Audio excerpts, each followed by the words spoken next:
नमस्ते, स्वागत है आप सभी का भारत 24 पर। आज भारत 24 की टीम के साथ में खास बातचीत करने के लिए मौजूद है डॉक्टर समीर भाटी, जो कि डायरेक्टर है स्टार इमेजिंग पैथ लैब्स के। सबसे पहले तो बहुत बहुत स्वागत है डॉक्टर भाटी आपका। बहुत बहुत धन्यवाद बुलाने के लिए। आज खास बातचीत हम करने वाले हैं और डायग्नोस्टिक्स एक इम्पॉर्टेंट टॉपिक जिसके ऊपर हम चर्चा करने वाले हैं, क्योंकि डायग्नोस्टिक्स वो क्षेत्र जहां पर लगातार जो हेल्थ सेक्टर है उसकी डिपेंडेंसी बढ़ती जा रही है और एक इम्पॉर्टेंट रोल डायग्नोस्टिक्स निभा रहा है। जी बिल्कुल। देखिए, कोविड के दौरान इस बात को हमें समझ आया और देखा भी, जैसे कि कोविड में भी जो स्ट्रैटेजीज़ बनी थी उसमें सबसे ज़रूरी था टेस्टिंग, उसके बाद ट्रैकिंग एंड आइसोलेशन। तो उस समय इसकी जो इम्पोर्टेंस है वो समझ आई सभी को। और फिलहाल अगर हम देखें तो डायग्नोस्टिक के अंदर अब काफ़ी ट्रांसफॉर्मेशन हुआ है पिछले अगर कुछ सालों के अंदर देखें। जिस तरह से पहले जो मैनुअल था, सेमी ऑटोमेटिक था, अभी फुली ऑटोमेशन के अंदर डायग्नोस्टिक आ गया है। एंड जैसा आपने बात की कि हेल्थ केयर में कितना महत्वपूर्ण रोल प्ले करता है डायग्नोस्टिक। ओवरऑल अगर हम देखें किसी का भी अगर डिज़ीज़ का साइकिल है या ट्रीटमेंट का पूरा साइकिल है, तो उसमें सबसे जो फर्स्ट स्टेप होता है वो डायग्नोसिस है कि आपको पहले राइट डायग्नोस होना बहुत ज़रूरी है, क्योंकि उसके ऊपर आपका फर्दर जो ट्रीटमेंट है वो डिपेंड करता है। सो उसमें आपका 5% के करीब कॉस्ट आता है डायग्नोस करने में।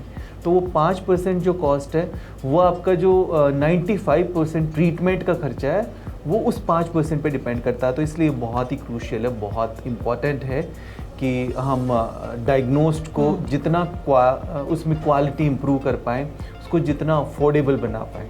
And how do you see a change in diagnostics? क्योंकि पहले जिस तरीके से डायग्नोस किया जाता था और आज जिस तरीके से किया जाता है, फ़र्क बहुत ज़्यादा है। आने वाले समय में कितना फ़र्क आपको नज़र आने वाला है और पहले से अब में क्या कुछ अंतर नज़र आता है? बिल्कुल, देखिए पिछले कुछ सालों में देखें, पिछले लगभग 5 साल में ही देखें तो काफ़ी ट्रांसफॉर्मेशन हो गया है। सबसे ज़्यादा तो इसमें टेक्नोलॉजी का इनकॉर्पोरेशन हुआ है, जिसमें हम बात करें कि कंप्लीट डिजिटलाइजेशन, ऑटोमेशन, जैसे कई बार कुछ सेमी ऑटोमेटिक चीज़ें हुआ करती थी और अभी साथ के साथ उसमें एआई इनकॉर्पोरेशन भी हो गया है। तो जिसकी वजह से हमारा जो टर्न अराउंड टाइम है वो काफ़ी इम्प्रूव हुआ है। हम जल्दी अर्जेंट रिपोर्ट्स दे पाते हैं। इसके अलावा लॉजिस्टिक भी पूरा ऑटोमेशन में हो गया है। दूसरी अगर हम इसमें बात करें कि टेस्ट में भी काफ़ी हमारा जो टेस्ट मेन्यू है वो काफ़ी बढ़ गया है। अगर पिछले कुछ सालों में देखें तो 100-200 के करीब टेस्ट हुआ करते थे, जो कि अभी 5000 से ज़्यादा टेस्ट हो गए हैं डिफरेंट डिजीज़ को डिटेक्ट करने के लिए, जिसमें काफ़ी नई एडिशन हुई है। जैसे कोविड के दौरान मॉलिक्यूलर टेस्ट भी काफ़ी ज़्यादा बढ़ गए हैं, पीसीआर, जो सभी तरह की डिजीज़ डिटेक्शन में काम आते हैं। जेनेटिक टेस्ट काफ़ी ज़्यादा अब न्यू एडिशन हुए हैं। तो ओवरऑल प्रिडिक्टिव टेस्ट की एडिशन काफ़ी ज़्यादा हुई है, ऑटोमेशन बढ़ा है, नई तरह के प्लेयर्स एंटर हुए हैं मार्केट में, जैसे कि ई कॉमर्स वाले। और आप ये बात जैसे कि डिजिटल हम बात करें, डिजिटल डायग्नोस्टिक्स, डिजिटल एग्रीगेटर्स, तो ये काफ़ी एक मतलब ट्रांसफॉर्मेशन है, एक न्यू एडिशन है डायग्नोस्टिक इंडस्ट्री में। अच्छा, हर इंडस्ट्री के अपने अपने चैलेंजेस होते हैं जिसको ओवरकम करना बहुत इंपॉर्टेंट हो जाता है, वो भी बढ़ते समय के साथ में। ऐसे में डायग्नोस्टिक इंडस्ट्री की अगर बात की जाए, हेल्थ इंडस्ट्री की बात की जाए, कौन से वो चैलेंजेस हैं जिनको ओवरकम करना अभी भी बाकी है आगे बढ़ने से पहले? बिल्कुल, देखिए जैसे हम इंडिया की बात करें, अभी डायग्नोस्टिक के अंदर भी काफ़ी कंपटीशन है। बट अगर कंपटीशन की बात करें तो अभी भी देखें हम तो अनऑर्गेनाइज्ड डायग्नोस्टिक सेंटर्स ज़्यादा है, ऑर्गेनाइज्ड फिर भी कम है। तो जो कंपैरिजन है वो अनऑर्गेनाइज्ड एंड ऑर्गेनाइज्ड में नहीं हो सकता। कई बार वो मतलब पेशेंट्स को समझ नहीं आता है, तो एक वो थोड़ा सा चैलेंज रहता है। दूसरा अगर हम देखें कि ओवरऑल लैब्स के जो स्टैंडर्ड्स हैं वो कहीं यूनिफॉर्म नहीं है। थर्ड एक जो चैलेंज है कि इसके अंदर एंट्री बैरियर नहीं है कि कोई भी लैब खोल सकता है। तो ये कुछ चीज़ें हैं। और वैसे जैसे हम इंडिया की बात करते हैं कि काफ़ी प्राइस सेंसिटिव मार्केट है, तो प्राइस को लेके लोगों में थोड़ा रहता है कि कहाँ पर हमें सस्ते से सस्ता मिल जाए। तो ये कुछ चैलेंजेस है जो हेल्थ केयर इंडस्ट्री को अभी फेस करने पड़ते हैं। क्योंकि आपने प्राइस का जिक्र किया और इंडिया में हम देखते भी हैं कि जो इंसान सबसे सस्ता, चाहे वो हेल्थ चेकअप हो, चाहे वो कमोडिटी बेचने की बात हो, तो व्यक्ति जो है एक मिडिल क्लास इंसान या लोअर मिडिल क्लास इंसान उसी की तरफ जाता है।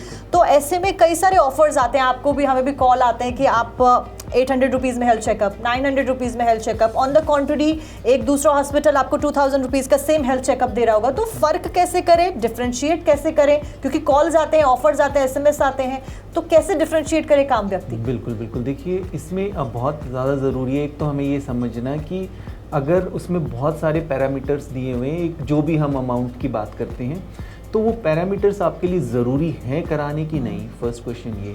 सेकंड, अगर हम होल बॉडी हेल्थ चेकअप की बात करते हैं तो खाली ब्लड के ज़रिए हम नहीं जान सकते कि हमारे जो वाइटल ऑर्गन्स हैं उनमें किस तरह की कोई डिज़ीज़ डेवलप हो रही है कि नहीं।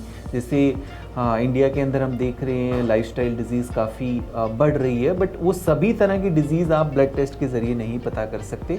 तो एक तो ज़रूरी है कि आपके लिए राइट टेस्ट जो ज़रूरी है आपकी एज के अकॉर्डिंग या मेल फीमेल, उसको हम डिफरेंशिएट कर सकते हैं। तो इसके लिए बहुत ज़्यादा ज़रूरी है कि आप किसी हेल्थ केयर एक्सपर्ट से पहले मिलें, कंसल्ट करें, तो वो एक बार आपकी पूरी फैमिली हिस्ट्री को इवेलुएट करे, आपकी लाइफस्टाइल को इवेलुएट करे, आपकी ईटिंग हैबिट्स को देखे, आपकी स्लीपिंग पैटर्न्स को देखे। इन सब चीज़ों को देख के आपकी एज के अकॉर्डिंग आपके लिए टेस्ट एडवाइस करे। आप जनरली कोई भी किसी भी तरह का ऐसा अगर हेल्थ पैकेज करा लेते हैं तो उसका कोई आपको बेनिफिट होगा नहीं, और हो सकता है कुछ ऐसी चीज़ें जो टाइमली डायग्नोस्ड होने वाली हो पर वो कहीं ना कहीं मिस हो जाए। तो इसके लिए बहुत ज़्यादा ज़रूरी है। एंड ब्लड के साथ साथ इसमें कुछ रेडियोलॉजिकल टेस्ट भी ज़रूरी होते हैं, जैसे अल्ट्रासाउंड, एक्सरे, ये सब। तो इसमें तो मैं यही एडवाइस करूँगा दर्शकों को कि एक हेल्थ केयर वेलनेस एक्सपर्ट से मिलने के बाद अपने टेस्ट कराएं। डॉक्टर भाटी, क्योंकि हम कॉस्ट के ऊपर बात कर रहे हैं कि किस तरीके से कॉस्ट में डिफरेंशिएट किया जाए, अलग अलग प्राइसेस जो दिए जा रहे हैं उसमें कैसे वेरी करे एक इंसान, ऐसे में क्योंकि अलग अलग प्राइसेस है, कहीं 800 का टेस्ट है वही सेम, कहीं 1000, कहीं 2000, डिपेंडिंग अपॉन द हॉस्पिटल। ऐसे में क्या ये हॉस्पिटल टेस्टिंग प्रोसीजर में भी किसी तरीके का कोई कॉम्प्रोमाइज़ करते हैं? लाइक जैसे 800 रुपये के टेस्ट में क्या कॉम्प्रोमाइज़ कुछ चीज़ें होंगी इंस्टेड ऑफ 2000 के टेस्ट में, ऐसा भी कुछ होता है? देखिए, टेस्टिंग का जैसे मैंने बताया है कि भारत वैसे भी यहाँ पे हम देखें तो काफ़ी प्राइस सेंसिटिव मार्केट है, और आम लोगों को तो खैर ऐसा समझ नहीं आता है कि कौन सी हम डायग्नोस्टिक्स का चुनाव करें जहाँ पर हमें क्वालिटी सर्विसेज मिल जाए। कुछ चीज़ें होती है जो पता होनी हमें ज़रूरी होती है। अगर आप अपना टेस्ट करा रहे हैं कि जो लैब है वो NABL NABH एक्रीडिटेड है कि नहीं है, क्योंकि ये कुछ क्वालिटी स्टैंडर्ड्स है गवर्नमेंट की तरफ से, क्वालिटी काउंसिल ऑफ इंडिया की तरफ से, कि अगर वो सर्टिफाइड लैब है तो डेफिनेटली वहाँ पर सब चीज़ें ठीक तरीके से होगी। इसके अलावा देखिए, नंबर ऑफ़ टेस्ट हमें नहीं देखने कि कितने टेस्ट ज़्यादा है, वो हमारे लिए ज़रूरी हैं कि नहीं, क्योंकि नंबर ऑफ़ टेस्ट क्या होता है कि वो ऑटोमेशन में होता है। आप सैंपल को जब रन कर रहे हैं तो बहुत सारी रीडिंग्स आपको मिल जाती है। तो आपके लिए राइट टेस्ट का चुनाव करना बहुत ज़्यादा ज़रूरी है, राइट लैब का चुनाव करना जिसमें कि एक्रीडिटेशंस आपको देखने ज़रूरी होते हैं। और जैसा मैंने बात की कि काफ़ी अभी भी अनऑर्गेनाइज्ड प्लेयर हैं भारत के अंदर, उनका कोई सर्टिफिकेशन नहीं है, एक्रीडिटेशन नहीं है, तो वो डेफिनेटली उसके लिए हमें थोड़ा और लोगों को सेंसिटाइज करने की ज़रूरत है, अवेयर करने की ज़रूरत है। अच्छा, बीतते वक्त के साथ में एक तरफ डिजिटलाइजेशन जहाँ पे बढ़ा है, वहीं मॉडर्निटी के साथ साथ में इंस्ट्रूमेंट्स भी चेंज हुए हैं कि पहले जिस तरीके से डायग्नोस किया जाता था आज उन तरीकों को नहीं फॉलो किया जाता। कितना अंतर आया है अभी इस वक्त पर? बिल्कुल बिल्कुल, देखिए जैसे हम मैनुअल से पहले सेमी ऑटोमेशन की तरफ गए, अभी फुली ऑटोमेशन की तरफ आ गए हैं, और ऑटोमेशन के साथ साथ जैसा और भी टेक्नोलॉजिकल एडवांसमेंट हुए हैं जिसमें AI का काफ़ी बड़ा रोल है। दोनों में हम इसको जो लैब टेस्ट है इसको अगर दो कैटेगरी के अंदर डिवाइड करें कि पैथोलॉजी और रेडियोलॉजी। रेडियोलॉजी में जो सभी तरह के केसेस जैसे कि ultrasound, x-ray, MRI, CT scan, ये सभी तरह के इक्विपमेंट्स होते हैं, तो इनमें भी AI इनकॉर्पोरेशन हो गया जिससे इनकी स्पीड बढ़ी है। इसमें अगर हम बात करें तो रेडिएशन डोज में कमी आई है। पैथोलॉजी में भी डिजिटल पैथोलॉजी आ गया है ऑटोमेशन से। तो ओवरऑल ट्रांसफॉर्मेशन में पैथोलॉजी, रेडियोलॉजी लैब ओवरऑल में देखें तो आपका टेक्नोलॉजी का बहुत बड़ा रोल रहा है, डिजिटलाइजेशन का रोल काफ़ी बड़ा रहा है, और AI ने तो डेफिनेटली इसको एक डिफरेंट लेवल पे ला दिया है। अच्छा, सैंपल टेस्टिंग क्योंकि की जाती है, इस बीच सैंपल टेस्टिंग के लिए क्या कुछ नए तरीके अपनाए गए हैं? बिल्कुल, देखिए सैंपल में सबसे ज़्यादा ज़रूरी है कि अगर कोई भी सैंपल दे रहा है, अगर आप अपना सैंपल दे रहे हैं तो ये ज़रूर जान लें कि वो सैंपल कहाँ पर जा रहा है प्रोसेसिंग के लिए। आपको वो सब आप पूछ सकते हैं किसी भी लैब में जब अपना आप ब्लड सैंपल दे रहे हैं। या ज़्यादातर आजकल होम टेस्टिंग का प्रचलन ज़्यादा है, सभी कोशिश करते हैं, वर्किंग प्रोफेशनल हैं, कि घर पर सुबह हम अपना सैंपल दे दें, लैब में ना विज़िट करें। तो वहाँ पर आप ये ज़रूर इंश्योर कर लें सभी तरह के हाइजीन, जो भी फ्लेबॉटमिस्ट आया है वो ग्लव्स वगैरह पहन रहा है और सभी चीज़ें स्टाइल तरीके से इस्तेमाल हो रही है। इसके बाद जब आपका सैंपल ले लिया गया तो वो पूरा ट्रैकिंग आपके पास होना चाहिए। टेक्नोलॉजी में आप ऐप में देख सकते हैं कि आपका सैंपल पहुंच गया, बुक हो गया, रजिस्टर्ड हो गया, तो वो बहुत ज़्यादा ज़रूरी है। और ये भी आपको जानना ज़रूरी है कि वो कितनी दूर आपका सैंपल जा रहा है। अगर आप लैब में सैंपल दे रहे हैं तो क्या वो वहीं प्रोसेस हो रहा है, या किसी कलेक्शन सेंटर में दे रहे हैं तो वो कहाँ जा रहा है। आपने घर पे जब सैंपल दिया है तो वो आपको इंश्योर करना है कि टाइमली, ठीक तरीके से, सही टेम्परेचर उसमें मेंटेन हो रहा है, उसके साथ वो लैब में ट्रांसपोर्ट होना बहुत ज़्यादा ज़रूरी है। अच्छा, अभी भी इस फील्ड की अगर बात की जाए तो स्किल्ड लेबर और स्किल्ड टेक्नीशियंस जो हैं वो कहीं ना कहीं लैक कर रहे हैं, जिसकी वजह से थोड़े बहुत जो चैलेंजेस हैं, मुझे लगता है कि ये भी एक बड़ा चैलेंज है। ऐसे में इस लूप को ओवरकम कैसे किया जाएगा, इस वाले इशू को कैसे रिजॉल्व किया जाएगा? बिल्कुल, देखिए हेल्थ केयर में खासतौर पे डायग्नोस्टिक की बात करें तो स्किल्ड मैन पावर की डिमांड काफ़ी ज़्यादा बढ़ी है, खासतौर पे फ्लेबॉटमिस्ट में, क्योंकि होम केयर की काफ़ी डिमांड बढ़ी है। लोग घरों में सैंपल देना ज़्यादा प्रेफर करते हैं, तो उसके लिए उसी तरह का आपको वर्कफोर्स चाहिए। और जो ब्लड सैंपल लेना, क्योंकि किसी भी लेबॉर्ट्री डायग्नोस्टिक सेंटर को वो फ्लेबॉटमिस्ट रिप्रेजेंट करता है, तो इस वजह से वो स्किल्ड होना, उसकी सैंपल लेने की टेक्निक्स अच्छी होनी बहुत ज़्यादा ज़रूरी है। तो इसके लिए अभी काफ़ी पैरामेडिकल इंस्टीट्यूशंस हैं, और जैसे स्टार इमेजिंग भी अपना एक पैरामेडिकल इंस्टीट्यूशंस चलाता है, और भी कुछ नेशनल लेबॉर्ट्रीज़ हैं अपना पैरामेडिकल इंस्टीट्यूट, ताकि वो in house skilled man power ready कर सके। और वैसे हम बात करें तो आजकल हेल्थ केयर के अंदर काफ़ी जॉब अपॉर्चुनिटीज़ हैं, और अगर सही पैरामेडिक कोर्स चूज़ किया जाए तो उसका काफ़ी अच्छा एम्प्लॉयमेंट का स्कोप भी है। अच्छा, इसी क्यू में, क्योंकि आपने हेल्थ केयर में स्कोप के बारे में बात करी, how do you see this industry going in next few years also, because हम देख रहे हैं इंडिया की पॉपुलेशन बढ़ रही है और India one of the most populated countries में आता है। ऐसे में बीमारियों का भी गढ़ बन जाता है। हमने देखा कोविड कितनी जल्दी फैलता है कि जितनी ज़्यादा पॉपुलेशन होगी उतना ही ज़्यादा बीमारियां फैलेंगी। ऐसे में ये इंडस्ट्री आगे जाती हुई कैसी नज़र आ रही है? बिल्कुल, देखिए इंडिया के अंदर चैलेंज क्या था कि इन्फेक्शियस जो डिजीज़ है उनका ग्राफ तो पहले से ही अधिक था। अगर हम अदर बात करें आपकी कंटेजियस डिजीज़ या फिर हम मलेरिया, टाइफाइड, इन सब बीमारियों का ये नंबर्स तो पहले से ही थे, अभी भी उतने ही हैं, पर साथ के साथ एक न्यू एडिशन हुआ है लाइफस्टाइल डिजीज़ का, नॉन कम्युनिकेबल बीमारी का।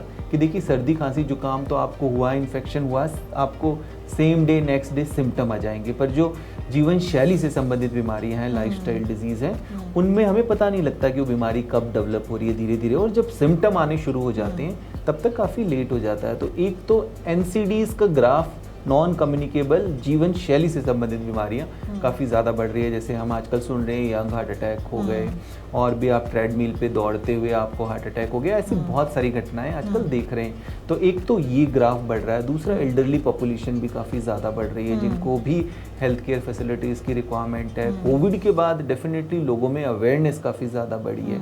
तो इन सब चीज़ों को देखते हुए ओवरऑल डायग्नोस्टिक की डिमांड बढ़ी है। गवर्नमेंट का भी इस तरफ रुझान बढ़ा है, इसलिए जो पब्लिक प्राइवेट पार्टनरशिप वाले प्रोजेक्ट्स हैं PPP, वो भी काफ़ी ज़्यादा बड़े हैं, जिसके अंदर की गवर्नमेंट अपने हॉस्पिटल के अंदर स्पेस प्रोवाइड करती है, और कोई भी प्राइवेट प्लेयर जब बिड के थ्रू विन करता है तो वहाँ पर अपना डायग्नोस्टिक सेटअप करता है। तो इस तरह से अगर हम ओवरऑल देखें, पब्लिक एंड प्राइवेट दोनों जगह पर इसकी डिमांड काफ़ी ज़्यादा बड़ी है। बट फिर भी अभी एक कुछ जो चैलेंजेस है, मैंने आपको बात बताई कि अनऑर्गेनाइज्ड प्लेयर्स अभी काफ़ी ज़्यादा है, जिनको ऑर्गेनाइज्ड की तरफ मूव होना ज़रूरी है। और डॉक्टर भाटी, क्योंकि आपने कहा कि एल्डरली पॉपुलेशन जो है वो हमारी बढ़ रही है, और आने वाले समय में तो रिपोर्ट्स भी कहती हैं कि अभी भले ही हम एक युवा प्रधान देश है, लेकिन आने वाले समय में यही आबादी बूढ़ी होगी, और एक समय पे हम मतलब बूढ़ी आबादी वाले देशों में शुमार हो जाएंगे, जैसे कि जापान में है। ऐसे में बहुत इंपॉर्टेंट हो जाता है आज के युवाओं को अपनी हेल्थ के ऊपर ध्यान देना। जिमिंग बहुत कॉमन हो गई है। अब हम देखते हैं कि 1 किलोमीटर के दायरे में से किसी सिटी में, किसी अर्बन एरिया में देखा जाए तो जिम बहुत फ्रीक्वेंटली आपको मिलेंगे। कई, आई थिंक 100 मीटर्स पे भी आपको एक जिम मिल जाए तो भी कोई बड़ी बात नहीं होगी। लेकिन कैसे हम जाने कि we are right and fit and fine, कि हम जिम जा सकते हैं और हर वो एक्सरसाइज कर सकते हैं जो कि जिम में इक्विपमेंट्स इसके लिए मौजूद हैं? इसके लिए भी क्या कोई टेस्ट होते हैं? हाँ, देखिए फिलहाल अगर हम देखें हमारा डेटा जो कहता है एल्डरली जो पॉपुलेशन फिलहाल है उनमें फिर भी बहुत तरह की लाइफस्टाइल डिजीज नहीं है, वो फिर भी हेल्दी है अगर हम उनको अभी यूथ से कंपैरिजन करें। 30s में हम देखते हैं सबसे ज़्यादा प्रॉब्लम दिखती है, 40s में सबसे ज़्यादा प्रॉब्लम दिखती है। और देखिए 30s एक ऐसा ग्रुप होता है जिस समय आपके पास फैमिली का प्रेशर भी है, आपके पास एल्डरली पेरेंट्स भी है, और उसी टाइम क्योंकि लाइफस्टाइल डिजीज़ ऐसी होती है, बहुत तरह की चीज़ें ऐसी होती है जो अनडाइग्नोस्ड होती है, तो उस कैटेगरी में हमें काफ़ी तरह के मेटाबॉलिक सिंड्रोम, लाइफस्टाइल डिजीज़ दिखाई देती है। बट अभी देखें तो हम वो एज ग्रुप कम होता जा रहा है, इवन टीनेजर्स में 20s में काफ़ी चीज़ें बढ़ रही है। तो अपने हेल्थ रिस्क को ज़रूर जान लें, कुछ चीज़ें जानना ज़रूरी है, जैसे आपको ब्लड प्रेशर है कि नहीं, आपको डायबिटीज़ है कि नहीं, ये 2 टेस्ट अपने ज़रूर करा लें, अपने कोलेस्ट्रॉल की जांच ज़रूर करा लें।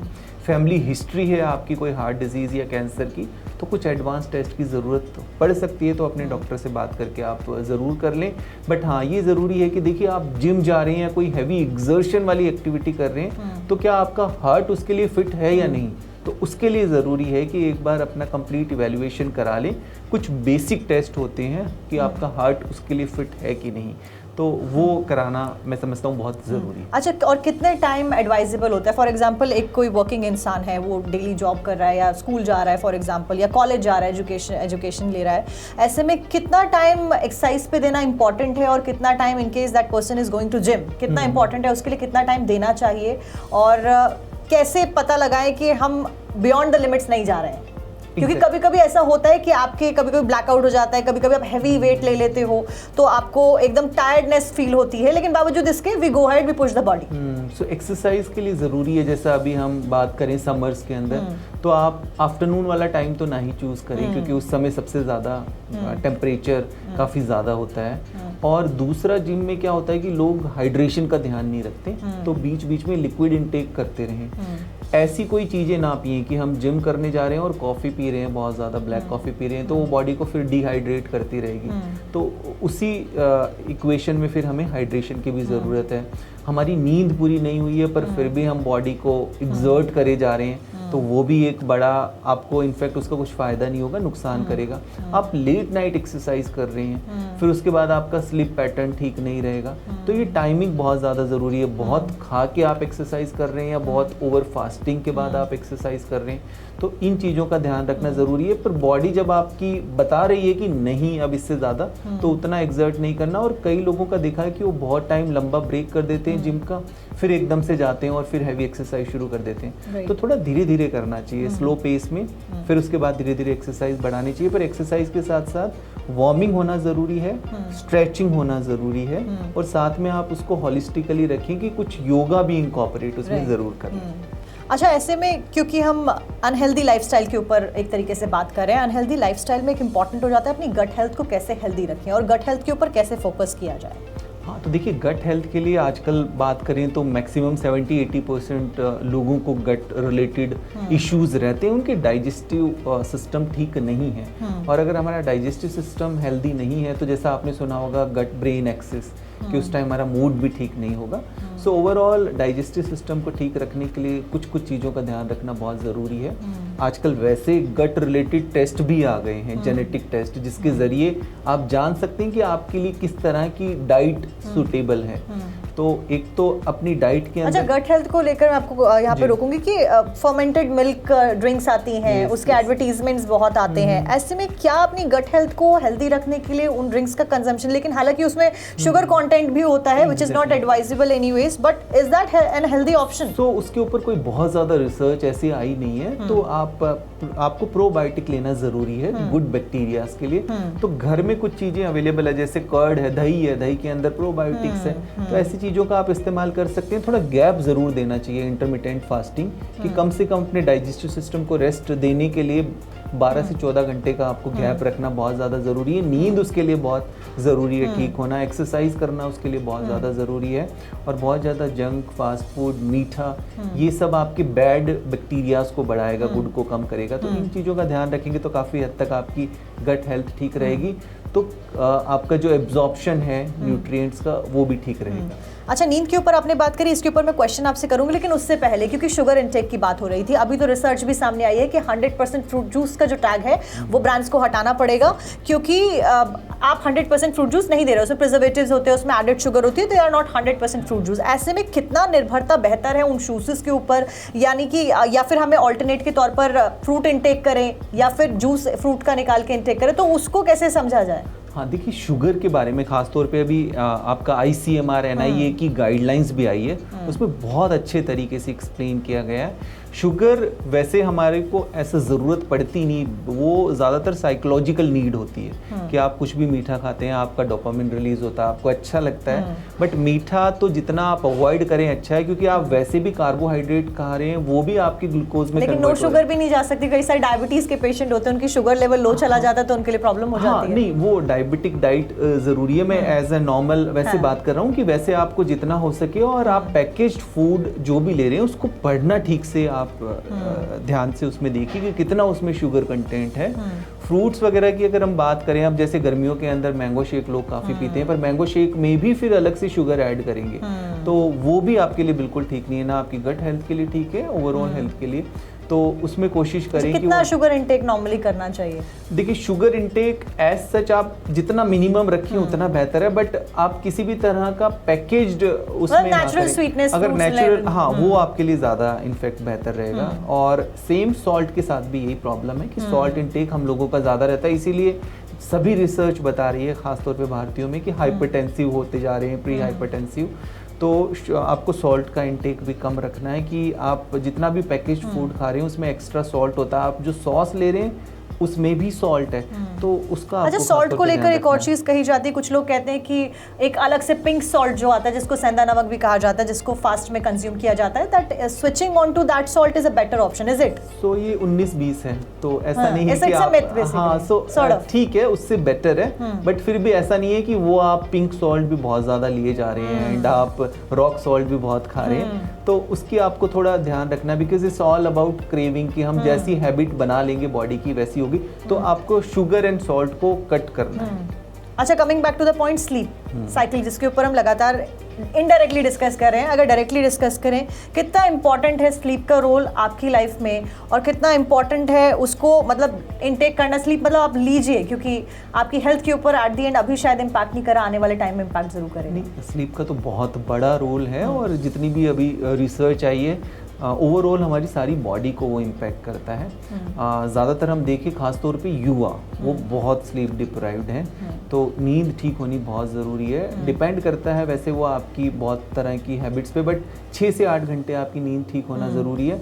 बट कई बार किसी रीज़न से नहीं हो पाती, तो आप कोशिश करें कि दिन के अंदर एक पावरफुल नैप लें, रात को कुछ ऐसे कैफिनेटेड ड्रिंक वगैरह अवॉइड करें। आपका स्लीप हाइजीन मेंटेन होना बहुत ज़रूरी है, बट आपको स्लीप को कॉम्प्रोमाइज़ नहीं करना। अपने बायोलॉजिकल क्लॉक को अगर आप बहुत ज़्यादा डिस्टर्ब करेंगे तो वो उसका इम्प्लीकेशन आता है कार्डियोवैस्कुलर डिजीज़ पे, ओवरऑल अगर आप डायबिटिक हैं तो शुगर लेवल, आपकी मेंटल हेल्थ पे।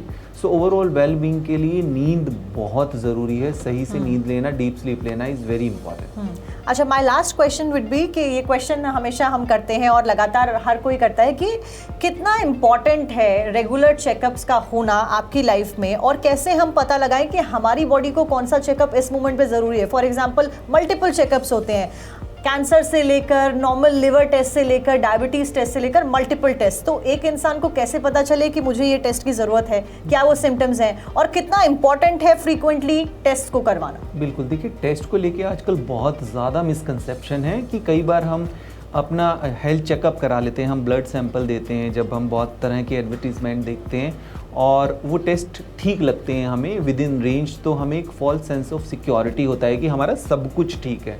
ऐसे कई बार हम केसेस देखते हैं जिसमें वो ब्लड टेस्ट करा के आते हैं, और कई बार जब सडन ऐसी कोई प्रॉब्लम निकलती है तो वो कहते हैं कि हमने तो कराया था और सब कुछ ठीक था।